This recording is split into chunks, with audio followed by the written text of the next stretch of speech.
लोगों को जानकर हैरानी होगी कि हमारे भारत में संपत्ति की लड़ाई को लेकर ज्यादा से ज्यादा मौतें होती हैं और ये मौतें सबसे ज्यादा पूर्वांचल के इलाके में पाई जाती हैं।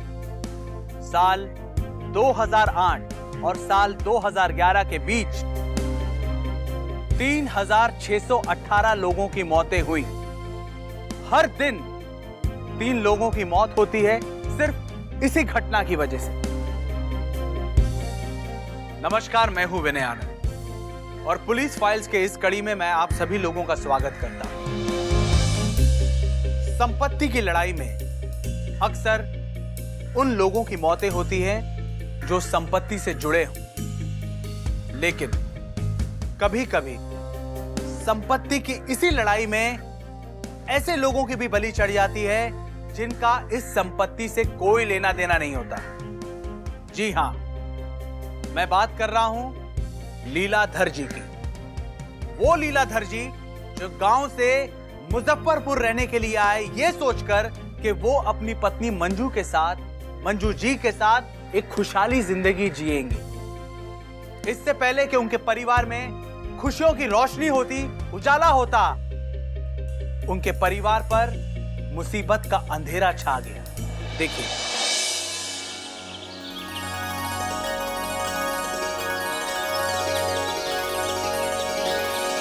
अबे मंजू, ये मंजू, अबेर हो रहा है और कितना समय लगाओगी?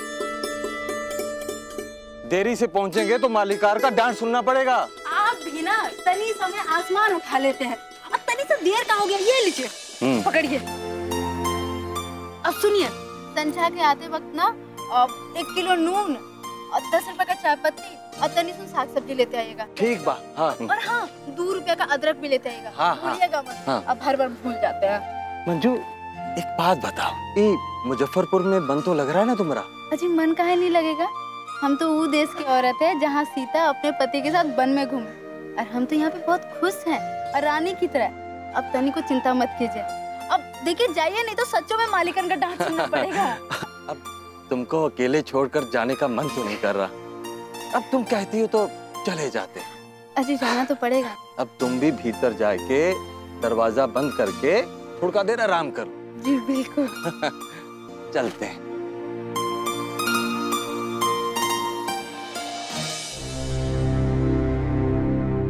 क्या हो, तुम्हारे राम रतन ठेकेदार कहाँ हैं?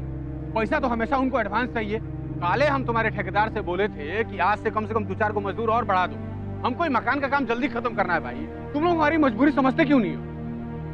अरे भाई, मकान मेरा जल्दी खड़ा नहीं होगा ना तो हमारा भाई आके पंगा उंगा कर देगा। समझते नहीं हो तुम लोग यार। और आज तो काल जितना मजदूर भी नहीं दिखाई दे रहा है। कहाँ है सब लोग? वो देखिए 2 जने आ रहे हैं। जयराम जी की मालिक। हाँ, जयराम जी की। सुनो, फटाफट तनी काम शुरू करो, जल्दी मकान मेरा खड़ा करना है। देखो, तुम लोग अगर 4 दिन का काम 2 दिन में खत्म कर दिए ना, देख रहे हो, एक तरफ का ये दीवार भी सांझ तले अगर खड़ा कर दिए तो बस समझ लो कि तुम लोगों को सांझ को मजदूरी के अलावा वहाँ 50-50 रुपया पान पत्ती के लिए भी हम देंगे। ठीक बा मालिक। आज हम कचहरी का काम निपटा दिया। ठीक है, चलो। अब महेंद्र काका, तुम खैनी सुरती खाने मत लग जाना, बहुत सुस्त आदमी हो।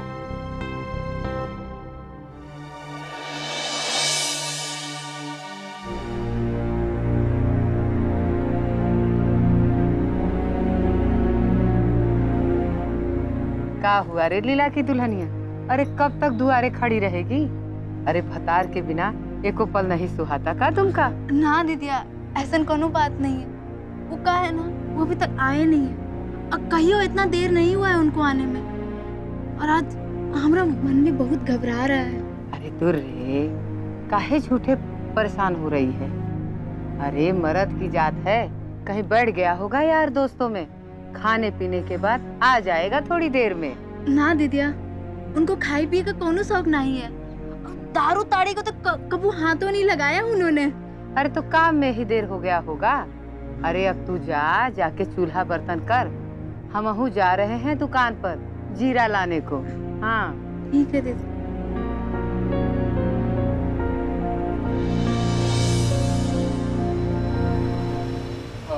सुनिए, लीलाधर का घर कौन? वो का है? लीला के मेहरारू दरवाजे पे बैठी है। ठीक।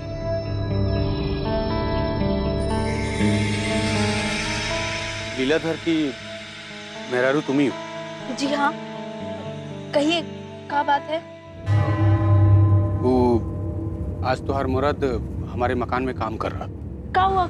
काम खत्म करने में वक्त लगेगा का? नहीं, ऐसा कोनो बात नहीं है।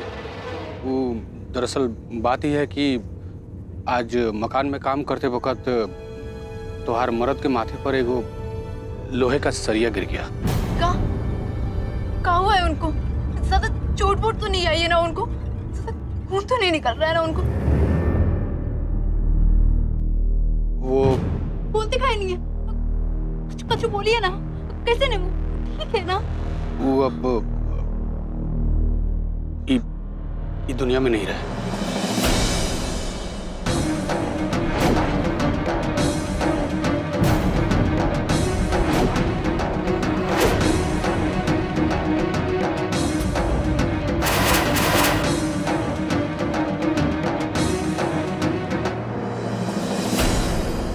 देखो, संभालो अपने आप। उन्हीं को होना था, वो हो गया। अब जाने वाले को कोई रोक तो नहीं सकता। ये मेरी तरफ से 10,000 रुपये रख लो, तुम्हारे सुख दुख में काम आएगा। और मैं तुम्हारे मर्द का अंतिम संस्कार अपने खर्चे से करवा दूंगा। उसमें तुमको 1 रुपया खर्च करने की कोनो जरूरत नहीं है। ये रख लो, मैं चलता हूँ।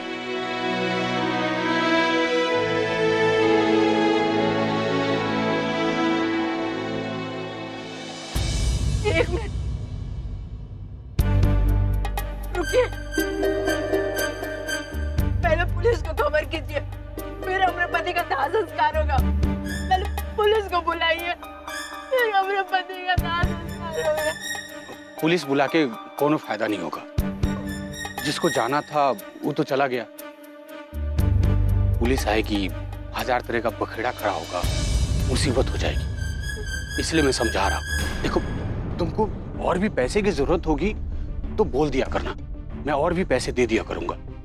अब शांति से अपने मर्द का संस्कार करने दो हमको। हम कह दिए ना, पहले पुलिस को बुलाइए, बिना पुलिस बुलाए हमारे पति के शरीर को कोई नहीं छुएगा। पहले पुलिस को बुलाइए।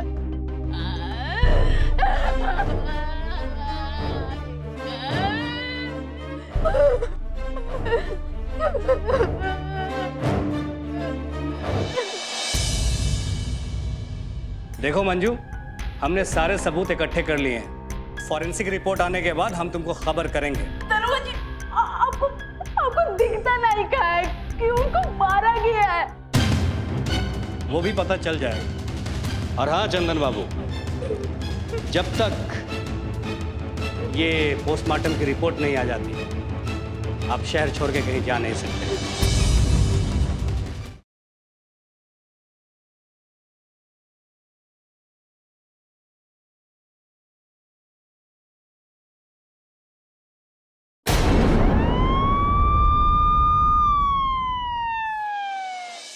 देखिए चंदन बाबू, ये मामला मर्डर का है या कि एक्सीडेंट का, ये तो पोस्टमार्टम की रिपोर्ट आने के बाद ही पता चलेगा। देखो मंजू, हमने सारे सबूत इकट्ठे कर लिए हैं। फॉरेंसिक रिपोर्ट आने के बाद हम तुमको खबर करेंगे, ठीक है?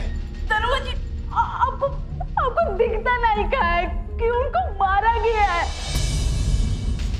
उनके सिर पे जो जख्म था वो कोई चीज से गिरने का नहीं है, किसी चीज से मारने का है। दरोगा साहब, किसी चीज से मारने का है। आप भी सर हो ना, आप सब कुछ जानते हो, पता करो ना दरोगा साहब। वो भी पता चल जाएगा।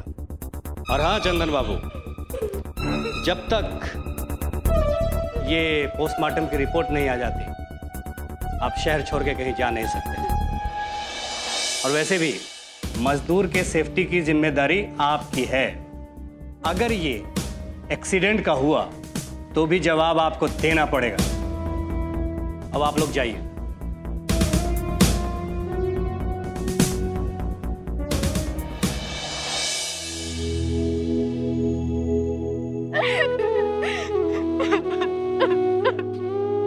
देखो मंजू, संभालो अपने आप को, विधि का यही विधान रहा। जीवन का मतलब दीदी, का मतलब अब तो भगवान से यही बना रहे कि हमें भी उठा ले और उनके पास पहुंचा दे हमका। नहीं मंजू, ऐसा नहीं सोचते। अब तुम खुद ही देखो ना, काल ने कैसे लीला को अपने पास बुलाया। अब तुम ही बताओ कि जब टोले का कौनो भी मजदूर वो मकान में काम करने नहीं गया तो लीला को क्या जरूरत थी वहां जाने की।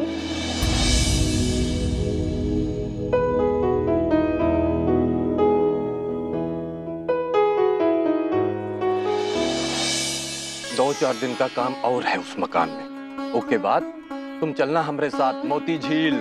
हम वहाँ तुम्हारे लिए तुहार मनपसंद साड़ी दिलवा देंगे। अच्छा जी, तो काम करने के बाद क्या कोनो लॉटरी हाथ लगेगी जो अब भाई से साड़ी का प्लान बना रहे हैं? इसका बात लॉटरी समझ लो। हम यहाँ काम कर रहे हैं ना, वहाँ दोगुना मजदूरी मिल रहा है बाकी जगह के मुकाबले में। काहे जी, मालिक का पगला वगला गया या कोनो पैसे की बारिश हो रही है? अरे ये बात ना है, बात ये है कि हम काम कर रहे हैं ना, उसका मालिक चाहता है कि उसका मकान जल्दी जल्दी बन जाए।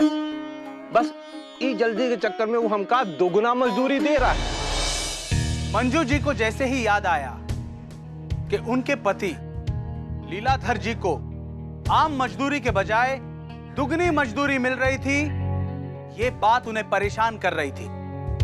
आखिर कोई शख्स आम मजदूरी के बजाय किसी को दुगनी मजदूरी क्यों देगा?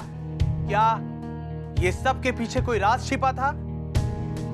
यही सवाल मंजू जी को बहुत परेशान कर रहे थे और उनके यही सवालों का सही जवाब ढूंढने के लिए मंजू जी ने फैसला कर लिया। हमारे पति के शंका हुआ, आपको कुछ पता है कहाँ?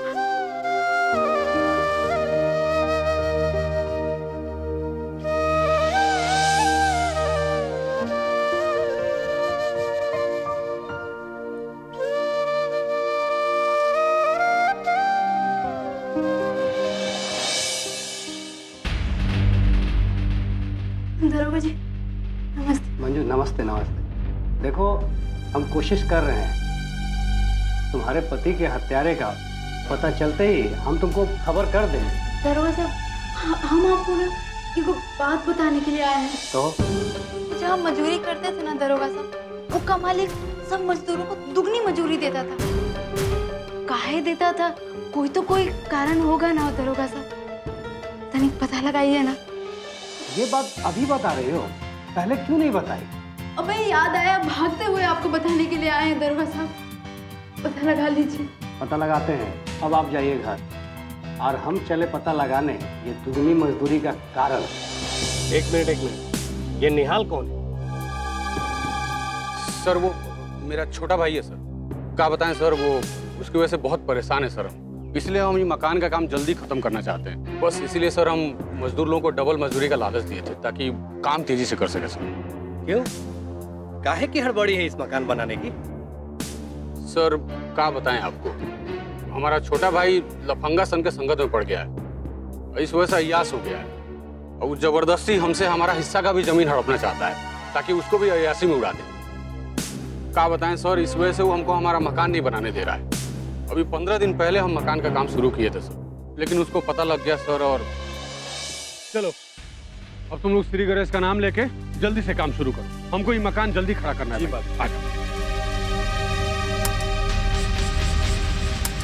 रुको!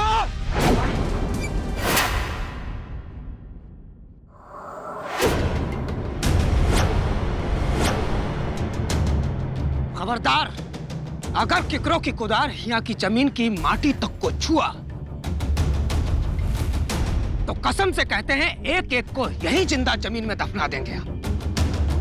क्या परेशानी है तुमको? हाँ, काहे हमको तंग कर रहे?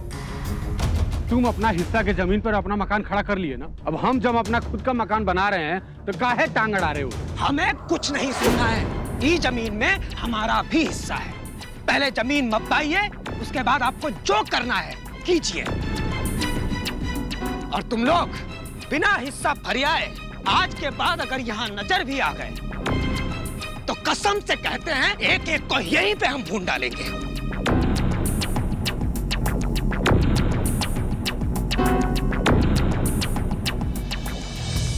वो घटना के हफ्ता दिन बाद सर हम अमीन को बुलवाए और अपना सारा जमीन का नाप जोखी कराए फिर से, ताकि हमारा छोटा भाई आके फिर से कोनो पेश न लड़ा दे। और जल्दी मकान का काम खत्म हो, इसलिए डबल मजदूरी का लालच दिए थे सर। लेकिन लगता है सर हमारे भाई को कहीं से पता लग गया और वही गुस्से में आके कुछ शायद कर दिया हो। निहाल तो अब जेल जरूर जाएगा। सच्चाई छुपाने, सबूत छुपाने और पुलिस को गुमराह करने के लिए हम तुम्हें गिरफ्तार करते हैं। ले चलो इसे। लेकिन सर चलो, ले चलो। क्या सर?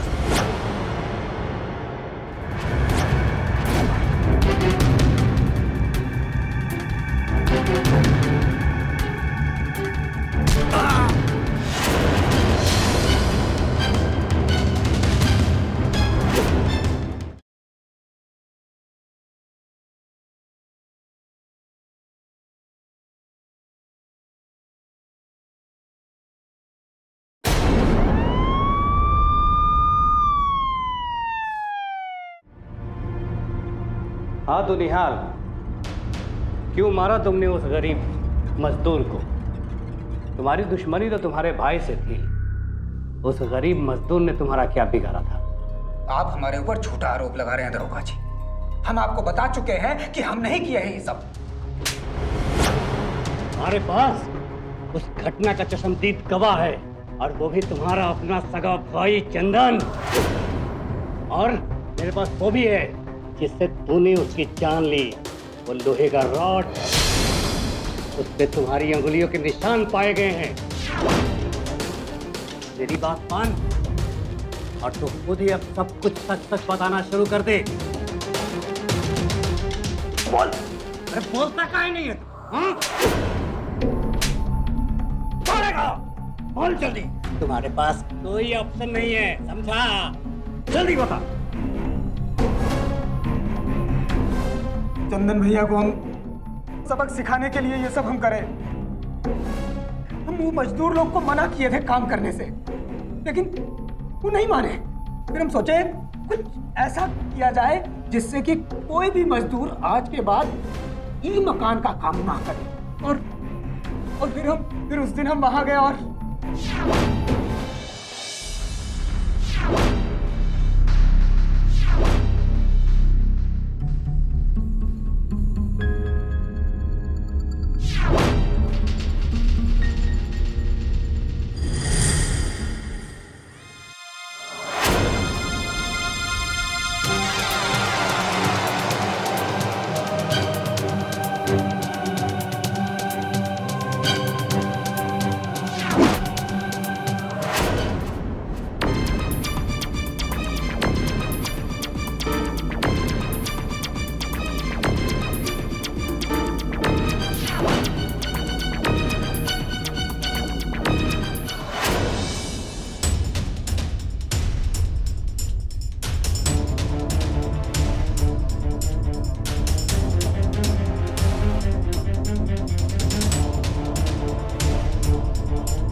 कट गई, खुद भी फंसेगा और मुझे।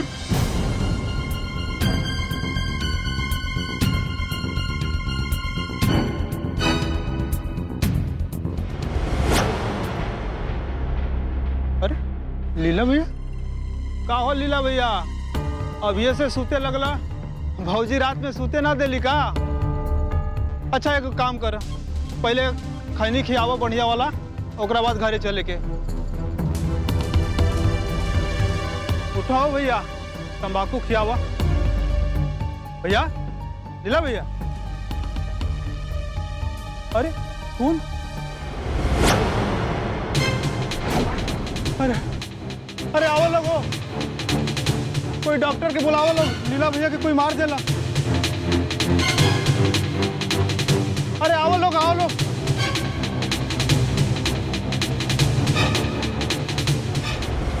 देखो बेकसूर को मार करके जो घिनौना पाप किया है तूने, इसके लिए तुझे ऐसी सजा मिलनी चाहिए कि आगे लोग ऐसी गलती करने से पहले 100 बार सोचे। सिंह जी, ले चलिए इसे, कोर्ट ले चलने की तैयारी कीजिए।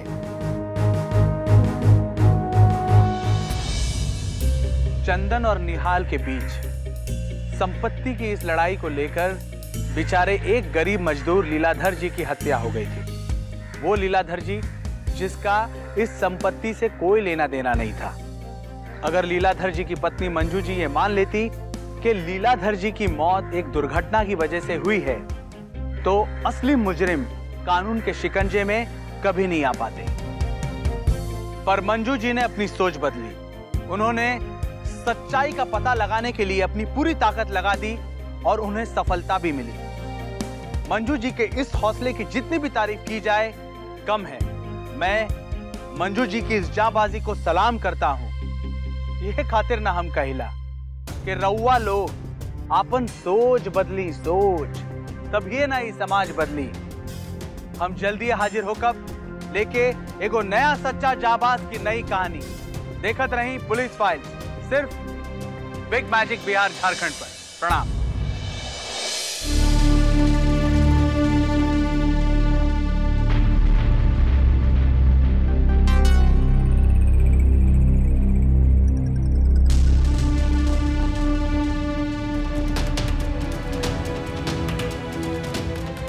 नदीम, नदीम,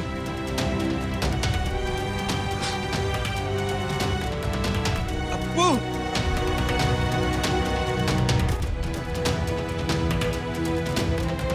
कौन ले गया था सल्फास तुम्हारी दुकान से? बता दे, बता दे।